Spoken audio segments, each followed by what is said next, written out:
Good morning and welcome to Hudson Institute. I'm Ken Weinstein, Japan Chair here at Hudson, and I am absolutely delighted to welcome the Governor of Tokyo, the Honorable Yuriko Koike, to Hudson Institute this morning. This is actually the third time that we've tried to do this event, going back 6 or 7 years. The first time it got canceled when a tsunami hit Tokyo, only to be rescheduled for March of 2020 when COVID hit. And so when there were these wild predictions on the internet a couple of weeks ago about a big earthquake hitting Japan, I usually ignore those things, but I was less skeptical than normal. Now, some here might consider the upper house elections yesterday in Japan as nothing short of a political earthquake, but I'll leave it to the governor herself to offer her own remarks this morning. She is, of course, simply a force of nature. Re-elected to her third term as governor in July of 2024, having first been elected in 2016. And in June, the political party for which she serves as senior advisor, Tomin First, won the largest number of seats in the Tokyo Assembly election, displacing the LDP. Now, Tokyo is, of course, the world's largest city. Under her governorship are not only the 23 wards of central Tokyo, there are also 24 cities and towns west of the city, and a string of small islands stretching hundreds of miles to the southeast in the Pacific Ocean. And before becoming governor of Tokyo, of course, Koike Sensei was a well-known national newscaster who then was elected both to Japan's upper house and to its lower house. 3 times she served as cabinet minister, as Minister of the Environment, and Minister of Defense, as well as special advisor to the Prime Minister on National Security. She is the first woman governor of Tokyo. She was the first woman to run for head of the LDP. She is an independent, having left the LDP in 2017.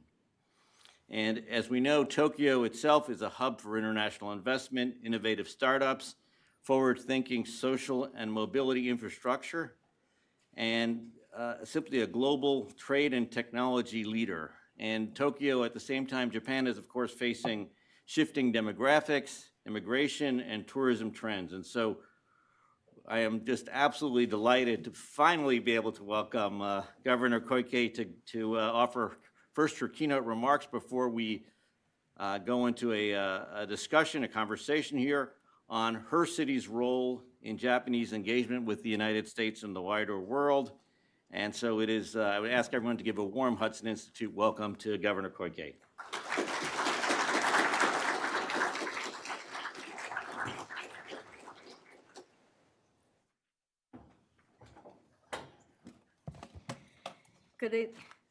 What time is it now? 11? Okay. Good morning, everyone. Konnichiwa. To Dr. Kenneth Weinstein, Japan Chair of Hudson Institute, I'd like to express my heartfelt gratitude for inviting me today as the third-time charm.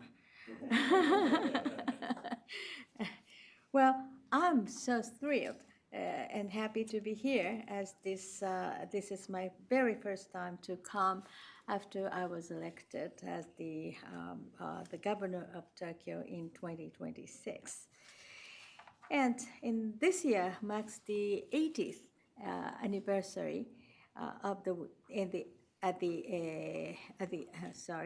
anniversary of the end of World War II. And during this, starting a new U.S.-Japan relationship. And during this period, globalization has progressed rapidly. As the flow of people, goods, and energy, resources, and capital continue to change, and it is only natural that the national interest should be prioritized. And yet, what is the reality? Unfortunately, discussions between nations remain focused on international trade negotiations, including tariffs, famous tariffs, and, rather than addressing the pressing needs of our communities. Globalization has drastically changed the role of cities within the international community. And unlike nations, cities can engage in dialogue and practical cooperation without falling into geopolitical rivalries. By focusing on the people of the people in front of us, cities are uniquely capable of supporting one another through collaborative solutions. In recent years, natural disasters driven by climate change have been escalating annually. Examples include the flooding in Texas and the wildfires in Los Angeles. My deepest condolences go out to the affected people. And these are common challenges that we must confront together. I believe that in the future, cities will need to collaborate to develop a network that addresses resilience to disasters. The 21st century is referred to as the year of the cities, and negotiations on climate change are taking place on a country by country basis, and they have been discussing this century-spanning topic for years. However, disasters are happening right now before our eyes, and we cannot save the lives. We cannot save the lives of people unless we act rather than just debating. Recent technological advancements have been remarkable. Only cities that know the field best have the capabilities to improve existing systems and adopt new technologies. In 2022, the Tokyo Metropolitan Government launched the Global City Network for Sustainability, called GNETS, to provide a forum for major cities around the world to discuss common issues. In the future, I intend to address this global challenge, possibly by revisiting the GNETS framework to strengthen the collaboration of cities working to increase their resilience to climate change and disasters. So, has the state lost his role? No, it is not. It has not. States still play a significant role, particularly in terms of security, and it's fair to argue that this role is becoming increasingly important in East Asia. While the world's attention has been focused on conflicts in the Middle East and Ukraine, you may have noticed movements underway in East Asia aiming to expand their influence beyond the region. For instance, provocative actions in the South China Sea and around Taiwan are becoming increasingly common, and these activities are spreading to Japan's water. Last month, military exercises in the EEZ of Okino-Torishima Island in Tokyo are an example of this trend. Japan has entered an era in which it must seriously address security issues both domestically and globally in all areas. In 2007, I became the very first Japanese female defense minister to visit the Ministry of Defense of India. This visit marked the beginning of the free and open Indo-Pacific FOIP. Japan stands at the forefront of the power structure between liberalism and authoritarianism. We now need to further strengthen our partnership with the United States, a country that shares our values, while maintaining and developing good relationship with its ASEAN countries and others around the world. As one of the world's largest cities, Tokyo is ready to lead this movement. The keyword is capital defense. Even in an uncertain, chaotic world, Japan is a socially stable country with entered democratic values. In particular, the Tokyo metropolitan area is home to approximately 30 million residents and boasts a huge economic zone, disaster resilience, safe water, clean streets, and advanced transportation system. You can enjoy coffee less than $2. Starbucks coffee, S size. And Tokyo is also blessed with a unique culture and arts originated in Edo, former Tokyo, that continues to fascinate the world. From a market perspective, few cities in the world possesses the level of potential of Tokyo, making it a truly exceptional opportunity. So competitions among countries are mirrored in competitions among cities. We believe the key to growth of a city and ultimately a nation is acting strategically with a broad perspective that spans both time and space. Japan's strength lies in its advanced technology.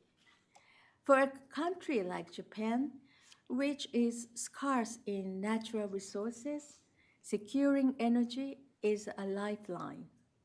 The thin, bendable, next generation solar cells, this is it, developed by a Japanese university professor, have the potential to solve this problem and be a game changer.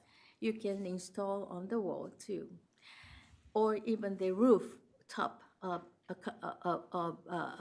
a car. So the Tokyo metropolitan government is strongly supporting the development and widespread use of this innovative technologies. Food security is also a critical issue. By leveraging Tokyo's technological strength, we aim to expand agri-tech, which combines agriculture and technology. Technological development is also only possible through innovation. AI is advancing at a pace for beyond what we expected a few years ago, and it may surpass human intelligence in the near future. The Tokyo metropolitan government is promoting various initiatives to nurture startups and encourage innovations and growth. At the same core of our efforts is sushi tech, sustainable high tech. SUS plus HI is sushi. I'm called Madam Sushi, by the way. Sushi tech sounds tastier, doesn't it? And this May, in just 3 years, the event has grown to become one of the largest startup conferences in Asia. A Tokyo Innovation Base, TIB, where domestic and international startups and their supporters' coverage celebrated its first anniversary last November, and TIB hosts events daily and fueling the enthusiasm of entrepreneurs. and it has already welcomed over 200,000 visitors. To promote such initiatives, it is important to obtain funding to support them.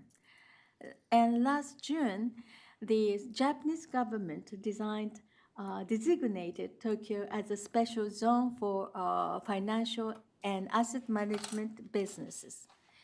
And we will eliminate language barriers and reduce the obstacles to immigration and invest by providing support to highly specialized foreign personnel and their families in their daily lives.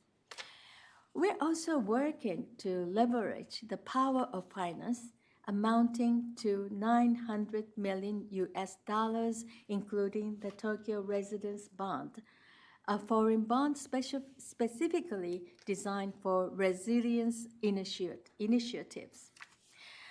By attracting global funds seeking opportunities in Tokyo, we aim to establish our presence as a leading international financial center in Asia.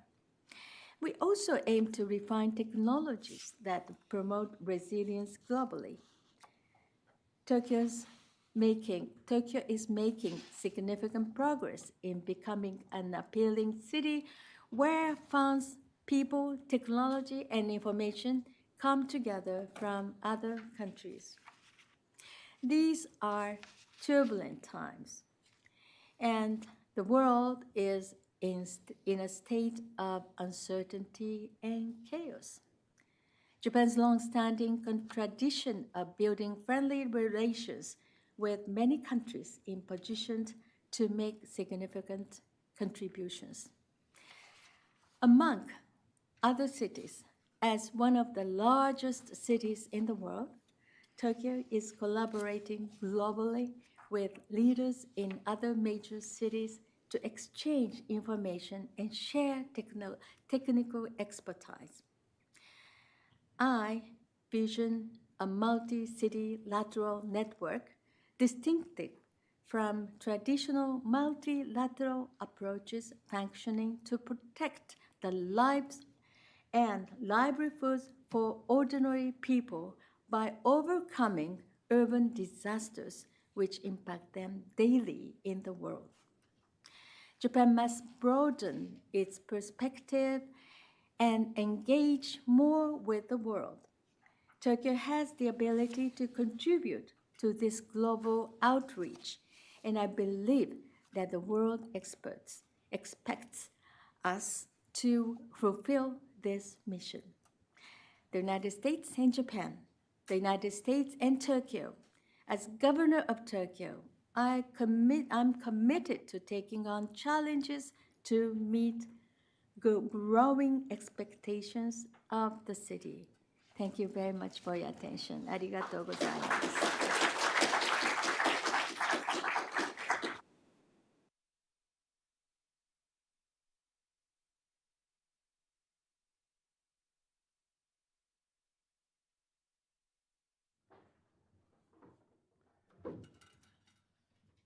Governor, I want to thank you for those characteristically ambitious and far-sighted remarks. It is something that is reflective of both your stature and also the stature of your city.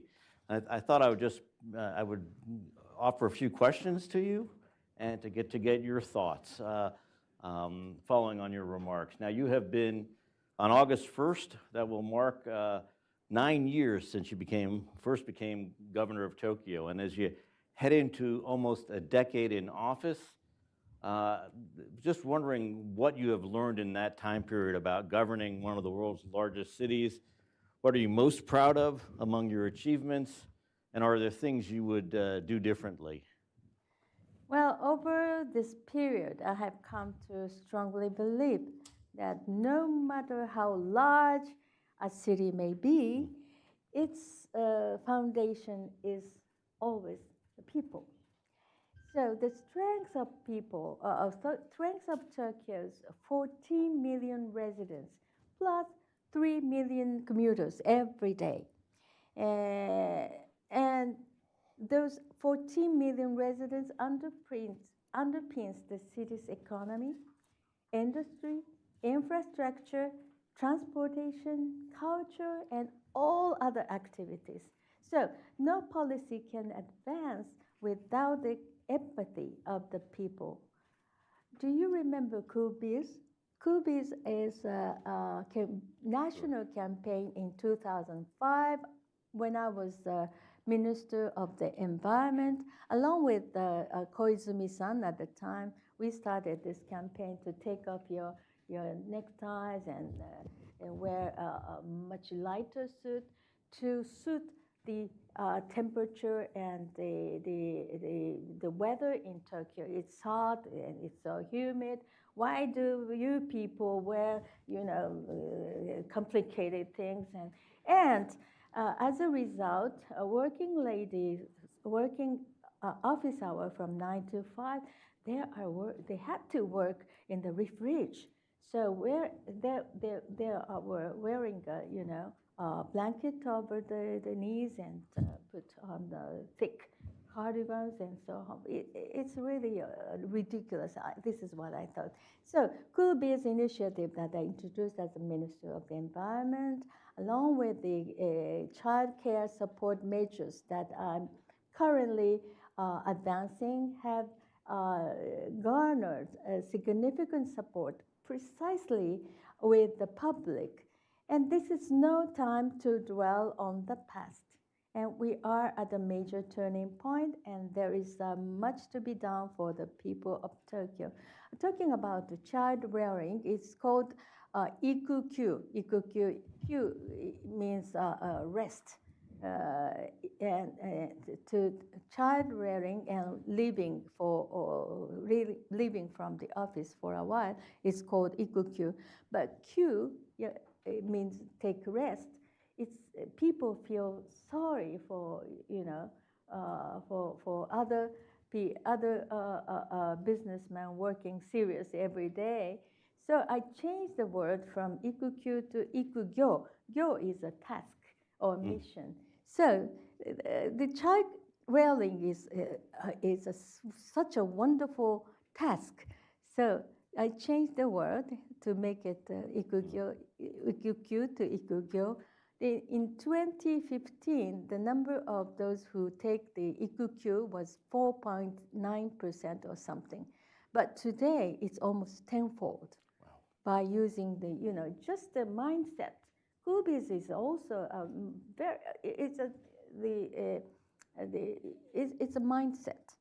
I was almost sued by the necktie company, by the way. Yeah.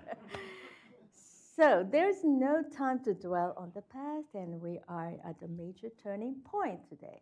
And there's much to be done for the people of Tokyo. And I must look forward to Tokyo's bright future for wholeheartedly devote myself to my admission.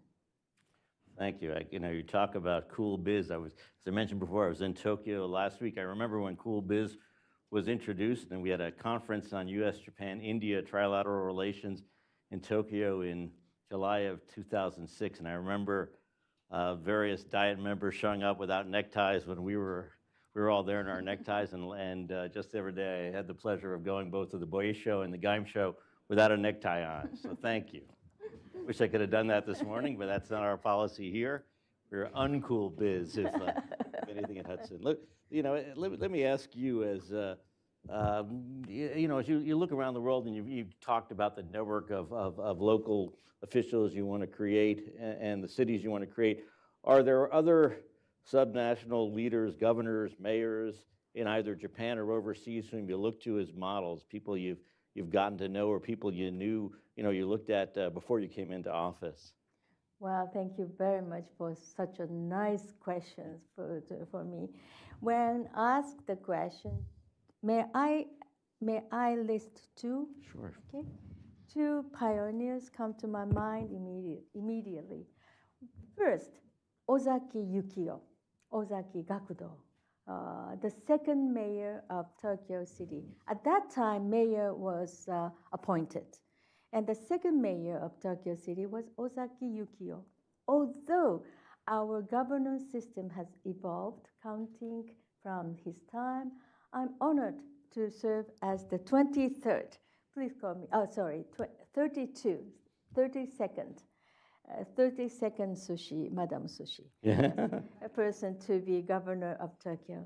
And as for Ozaki, he was instrumental in establishing parliamentary government in its infancy at a time when our county was beginning its march toward modernity. So he's a man of history.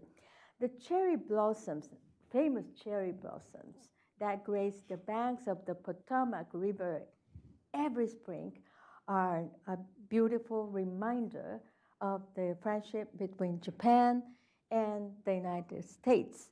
And every time the Queen of Sakura visit my office, and over a century ago, Japan donated these trees as a symbol of peace and goodwill. He played a pivotal role in making this generous gift possible. And even today, the sakura cherry blossom trees are keep people's mind so peaceful and happy. Though cherry blossoms still bloom today and representing the continuing bond of friendship between the United States and Japan, do you agree? And as a governor of Tokyo, every time I see the cherry blossoms, I am reminded of his hopes of strengthening the bonds between our two nations and keep our people closely linked, and both now and in the future. Two, another regent I dearly respect is Goto Shinpei. Goto Shinpei is also a very historical person, and a century ago, he's the 7th mayor of Tokyo City, appointed. A century ago, Tokyo was devastated by a massive earthquake, Kanto Daishinsai. Under immense distraction, Goto Shinpei demonstrated strong leadership guiding the city's recovery and reconstruction efforts. He developed a grand reconstruction plan looking ahead 50 to 100 years and promoted the construction of major arterial roads and the fireproofing of the cities. And Goto laid the foundation for the modern megalopolis, Tokyo. And he is a great forefather who taught me the importance of having a bird eye. And just for your information, Goto Shinpei is almost the founder of Japanese Boy Scouts. And I was a Girl Scout, and the motto of the Scouts is be prepared. When I was a minister of the defense minister, my motto was be prepared. And as the mayor, as the governor of Tokyo, my motto is be prepared. So, such a wonderful word and related to Goto Shinpei. So our primary concern is people, and as well as second and the third. This is very famous phrase from Goto Shinpei. And I really adore him. And Dr. Charles Beard, professor at Columbia University, was a good advisor to Goto at that time. And Dr. Baird's words, "So, my dear friend, build not for today, but for eternity," may have supported Goto during the extremely difficult time, difficult reconstruction process. So I'm delighted to find glimpses of the intimate history between Tokyo and the United States, not only cherry blossom, but also in this episode. Thank you. That's very inspiring, and I think it also gives those of us here some insights into who you are as a person and as a leader. Now, you've talked about restoring Japan's presence on the global stage, and you've invited organizations such as the UN Security Council, the World Health Organization, the OECD to Tokyo. And in what ways would you like these global organizations to help you achieve the objective of restoring Japan's presence on the global stage and beyond? Yes, this is also a very awesome question. And this is a matter of national diplomacy, of course. And properly speaking, it is not appropriate for Tokyo to intervene. This is the base. However, I'm concerned that Japan has become too inward-looking and narrow-minded over the past 30 years. The time of deflation. And partly due to persistent deflation, and this may now be the case worldwide. My friend, Mr. Ian Bremmer, he's a very good friend of mine and often refers to this new era as a G0 era. However, I believe that the global community recognizing Tokyo's multi-faceted roles and immense potential. And I discussed the possibility of inviting global organizations to Tokyo, viewing this as a prime opportunity to Japan to regain its prominent position of the world stage. And as I mentioned, 80 years have passed since the United Nations was established. And needless to say, the United Nations consists of victorious nations. Japan once listed under the enemy clause of the United UN Charter up till today, no change. And this was far from being considered a host for its headquarters. The idea would have been seen unimaginable then. And in these turbulent times, we need a change of course, and to that end, we need new ideas that are not tied to the past, as I mentioned before.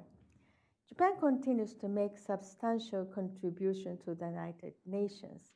And as I mentioned earlier, Japan is located on the geopolitical border, establishing an institution that transcends national frameworks in this region will draw the international community's attention to East Asia.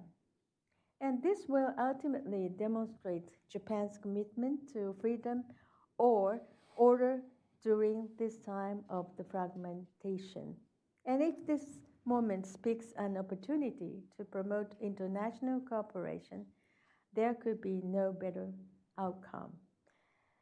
So, as a governor of Tokyo, it all depends on the national government of Japan and all international community, but Tokyo are ready to support by all means, as Mr. Rockefeller II did.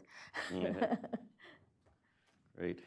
Well, thank you. I think there's some in the United States who would not be offended if the United Nations were to move to Japan, but that's, we can go into that at this point. Let me ask you, you talked about the period of deflation. Of course, during the bubble era, Japan was en route to becoming not just a regional, but a global financial hub, if not the global financial hub. And now with corporate governance reform leading to major inbound investment in Japan and a greater focus on outbound investment, along with growing security concerns for other markets, Tokyo is well positioned to again become a leading financial hub. It's a strategic, I'm just wondering, what is the path to you for Japan to become a global financial hub? Is this a priority for you? How do you see it? Tokyo is striving to become Asia's innovation and financial hub for a sustainable society by emphasizing sustainable finance, conducting business in English, and innovation. And as engineers, researchers, and other highly skilled professionals become more mobile, and it is increasingly important to attract talent, technology, and investment from abroad to Tokyo. So in cooperation with various countries, we will work to become a leading city in sustainable finance. And we will steadily improve the business and living environment to global standards and build a foundation in Tokyo for creating new industries that can compete on a global scale. And I would like to promote Tokyo as the world's most resilient and sustainable city, an ideal place for business, and an attractive place to visit and live. And before I jumped into the world, the politics, I was the newscaster. Of course. Introducing the daily financial situations of Tokyo, London, and New York. So I'm very acquainted to this community. You know, it's funny, every person I know in the world of finance who's moved to Tokyo with their families, they find the standard of living extraordinary, the ability to let their children, take the subway at alone at whatever age, going to stores. Yes. Just last week I was in Lawson's, I guess, and I'm trying to remember what neighborhood I was in, and it was really quite striking. Young kids walked in who would never walk into that kind of a store in any major city in the United States unaccompanied by an adult. So safe. Yeah, no, it's really incredible. So one of the most exciting developments in Tokyo in the last few years, and you alluded to it in your remarks, is the rise of this startup culture, both in Japan and in Tokyo more broadly, that is increasingly drawing top graduates from Japan's major universities. What can Tokyo do more to incubate this startup culture? Well, Tokyo is striving to become Asia's innovation and finance, and many students in Japan have the potential to play an active role in the world. And to encourage them to take on global challenges, Tokyo developed a startup strategy and innovation vision, aiming to increase the number of startups and unicorns tenfold with 5 years. And I pledged to contribute $1 billion in 5 years, and over the first 3 years, the total budget already exceeded $900 million. So the goal is within reach. And Tokyo Innovation Base, as I informed you, was established to become a node for international innovation. And it hosts various events daily, very interesting, that attract participants from the global innovation ecosystem, including students with an entrepreneurial mindset. And the exchange circles keep on expanding. And some of them are called itamae. Itamae means chef. Sushi Tech must go with chef. Chef, young star chef, and startups. So your dining table is ready. And Sushi Tech Tokyo has grown to become one of the largest startup conferences in Asia, as I told you, and it brings together startups, investors, and large corporations from around the world to explore the future from a global perspective. And based on these platforms, we will launch a new project, Sushi Tech Global, not Japan, Sushi Tech, not Tokyo, but Sushi Tech Global, and to support startups by providing intensive funding and human resources this fiscal year. So we are expanding the project. And while in Silicon Valley, the UAE and France and Saudi Arabia, maybe, I had the opportunity to speak with many key players in the innovation ecosystem and noticed an increase in active Japanese entrepreneurs. I'm committed to accelerating our efforts even further to create startups that operate globally. I think, They are very active these days. and one of the things, I was at the DSEI conference in Tokyo in, I guess it was in May, and it was striking the number of Japanese startups in the defense sector and the autonomous vehicles and the like. It really marked a major shift, something that 5 years ago I wouldn't have expected to see. So hats off. Let me ask, during COVID, one of the press often reported on younger Japanese deciding to leave Tokyo for a simpler, less expensive life in rural Japan. And I think that it presents obviously opportunities for young people, but also a challenge for Tokyo with its relatively high cost of living compared to the rest of the country, relatively smaller housing accommodations, unfortunately. What do you need to do to try to keep people from fleeing to or leaving to the countryside where land is abundant and housing prices are cheaper? How do you view that as a challenge, and how do you deal with it? Well, people are free to choose where they live, and it's not something the government controls. However, whether there is a job, a place to live, or the opportunity to pursue self-fulfillment are vital for making that choice. And that's why we have boosted policies that focus on each person, including children, women, and the elderly. Well, I think today's expense or cost of living in Tokyo is not as expensive as before. I mentioned that the Starbucks coffee, regular coffee size S, is almost only $2.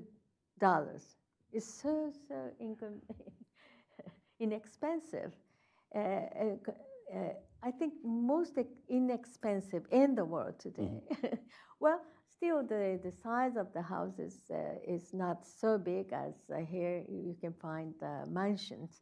But we call it ordinary apartment as mansion, by the way, in Japanese. It's not far from the real mansion. But anyway, the living environment is getting better and better.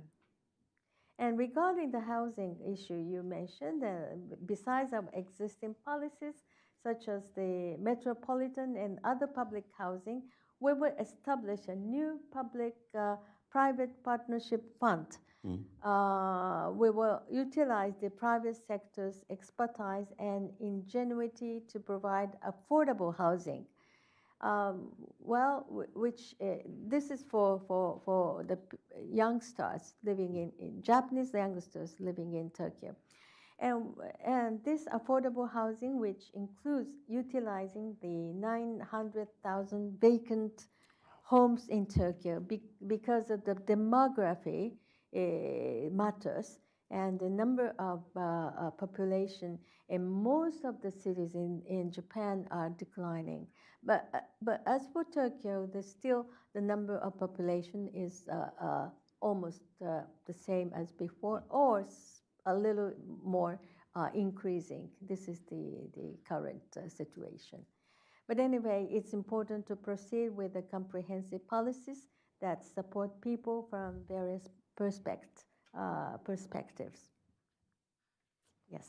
Great, thank you. And talking about demographics, how do the changing demographic patterns in Japan, obviously the aging of the population, immigration, which was obviously an issue in this election, growing tourism, it's been remarkable since COVID, the amount of tourism in Tokyo, the hotel prices for those of us who are not residents of the city. It's the one thing that is actually expensive in Tokyo. Everything else is from clothes to food to far less expensive. How does that weigh on the future of Tokyo? How do you think about these issues as you try to maintain that bird's eye view you mentioned earlier? Oh well, yes, we had foreseen this decades ago, And now we have reached a point where it can no longer be put off. However, I'm not persistent at all, and rather I see this as an opportunity to evolve Tokyo into a city where growth and maturity coexist. And take population decline, for example. In Japan, the majority of children are born within wedlock. So to have more children, we need more marriages.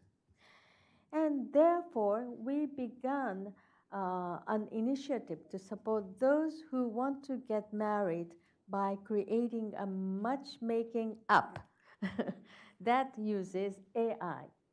And this is very popular now. In just 9 months since its launch, approximately 20,000 people have registered, and 40 couples who met through the app have actually tied knots. But of course, 40 is not enough, but without making registration, there have more cases to get married. And moreover, by providing seamless support from pregnancy and childbirth to childcare, we fully support those who wish to have children. And faced with the declining workforce, the key lies in the power of women.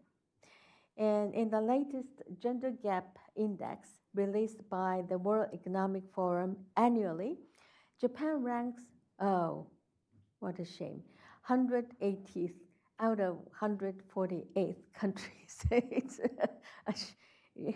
a shame. And mindset is crucial, and we have established a network of female mayors and governors across Japan, and are promoting the Women in Action initiative at home and abroad. We are also working on an ordinance that could bring about game-changing shift in women's empowerment in Japan. As we promote international finance, we are relaxing visa regulations for foreign nationals and enhancing support in English. And while also focusing on attracting highly skilled foreign talent, we also need to create a society where people can live healthy and vibrant lives even as they age. The Premium College program launched at the Tokyo Metropolitan University, which affiliated to TMG, was extremely popular, and with applications exceeding 3 times the capacity. And there is even a student over 80 years old. So we have also established systems that enable individuals to keep contributing to society with their knowledge and expertise. So these are common issues for cities around the world, and Tokyo aims to serve as a forefront runner and swiftly show models for addressing these challenges. Excellent. Good. Let me wrap up with one last question here. Yes. And period. If just wondering, I know that you have been here, so you were not in Japan yesterday for the results of the upper house election, and just wondering, and understanding that obviously the situation is changing, is fluid. We're still getting reports on the number of seats and all this. What do you see as the implications, and how does Tokyo fit into all of this? Well, in sense, it's the will of the voters, naturally. But now, at the world's major turning point, Japan is in a critical phase where we must seriously discuss how this should be and our role in the international community. And despite this, it's a pity that during the election for choosing the upper house members with a 6-year tenure, there were no substantive discussions on long-term issues like national security, unfortunately. And time waits for no one, and the pace of change is accelerating. And we will closely monitor how the government navigates the nation within the new power dynamics in the national diet and how it responds to the expectation of the international community. Actually, before the House of Councillors election, the Tokyo Assembly election took place almost three weeks ahead. Yeah. And the agenda of the Tokyo Assembly elections agenda quite similar to 6 years terms upper house election agenda. Mm-hmm. So, well, the world is so changing, and as for the mission of the 6 years term upper house membership, I wish that the agenda over the election should be more international one and more future-looking one. But but the candidates were talking about how the expense, monthly expense, does not cover the needs, and this kind of, well, this is important thing because the peoples are seeking better life. But as for the upper house mission is more wider and more international and more future looking. So this I'm not happy with the recent upper house election, but as a result, I hope that the stable but seeking future future development together. I'd like to after this House of Councillors election, we would like to hope this stability, keeping the stability, and at the same time developing for the future-looking society. Well, thank you, Governor. I think, we waited 6 years to do this. Oh, yeah. It's well worth the wait. I think all of us here really got a good sense of not simply who you are as a policy person, but who you are as a human being, how you think about problems, how you think about role models, and how you think about Tokyo's role in the world and your own. And I'm just deeply grateful to you, to your team for pulling this off. I also want to thank the Hudson Institute team, Dr. Will Chu, the Deputy Director of the Japan Chair, Talia Magnuson from our Public Affairs team, Victoria Miller from our Programs team, and the others at Hudson, Joel Scanlon, our Executive Vice President, who's back there, and all of my colleagues here at Hudson as well. Thank you for an extremely enlightening conversation. Thank you very much, Dr. Weinstein. Thank you for everyone of the Hudson Institute. And I'd like to apologize for the 2 cancellations before. Well, no, we're on a streak. We're on a roll now. So we're going to do this again. We're no longer superstitious. Thank you.